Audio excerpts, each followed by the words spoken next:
you very much.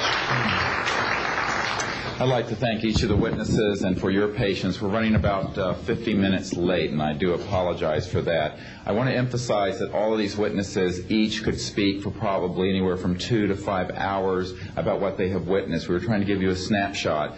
We have another 400 of these witnesses. I have carried this burden for 8 years. I'm now giving it to you, the American people and the people of the world, to take it forward. What I'd like to do now is open the audience for questions from the media. You may address them to me or to an individual witness as you deem appropriate. Yes, ma'am. Yes, Maribel Gonzalez with Reforma, Mexican newspaper. I have 3 questions. One is, Yes, I wanted to know if there are laws in this country that in some way allowed this kind of secrecy or not. And then I wanted to know if there's a need to change any kind of law. And the next one I wanted to ask you, if you may, is who is profiting from this secrecy that maintains in secret the solution to the energy crisis? I mean, well, let me get to those, okay, quickly, because we are short on time. First of all, I think initially there was an appropriate national security apparatus in place in the 40s during the Truman and also Eisenhower years. By the late Eisenhower years, we have a testimony from Brigadier General Stephen Lubkin, still a practicing attorney, that by the late Eisenhower years that he had lost control of these projects primarily because of the compartmentalization into the military-industrial complex. Operative word industrial. There are corporations such as SAIC, Lockheed Martin, Northrop, and others that deal specifically with this issue, with advanced energy and propulsion systems connected to UFOs.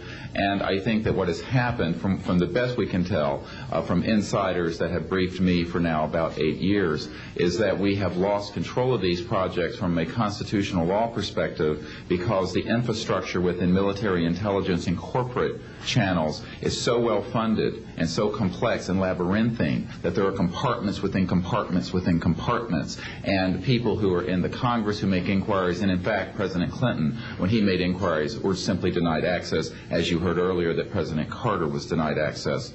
On your other question, I would say that in terms of profiting from the status quo, big oil, there are certain geopolitical and financial infrastructures that would not welcome a definitive replacement to the fossil fuels. I will tell you, and we can prove this with other scientists who are ready to come forward, that we already have a complete replacement for any fossil fuels or ionizing nuclear power plants. We don't need them. We haven't needed them. Probably have not needed them since the time I was born.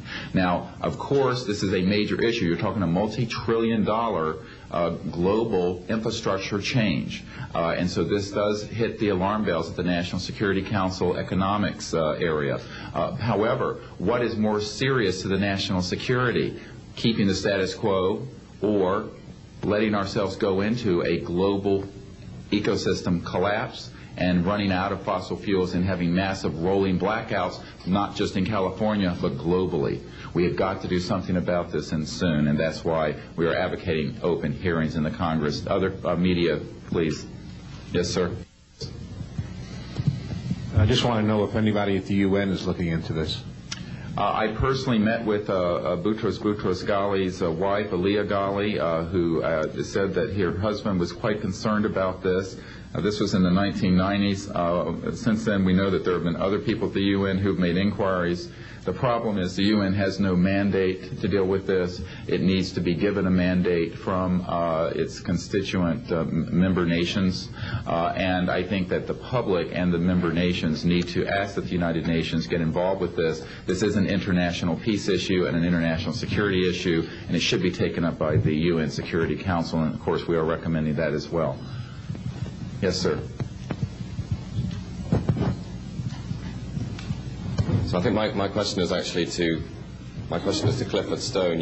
You said that you had seen aliens on a craft that had crashed. I wondered if you could describe what they looked like. I could.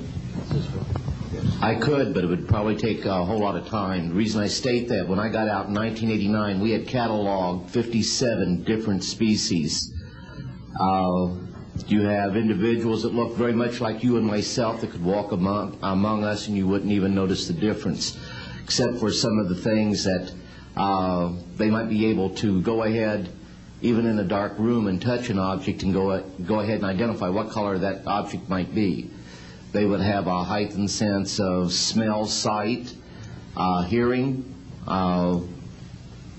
The situation is that you have various types of what we normally call grays. We didn't call them grays in the military, but you had at least 3 types of the grays.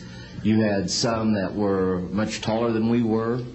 The unique thing that I'd like to point out for the most part is that the entities that we did catalog were in fact humanoid. Now this created a situation where the scientific community was trying to figure out why that would be the case, because you would expect that if life evolved on other planets, that they would take on some type of other being, so to speak, not necessarily look humanoid or be bipedal such as we are. But apparently we got quite a few of the species out there that are humanoid in appearance, and that creates a question that yet has to be answered by science.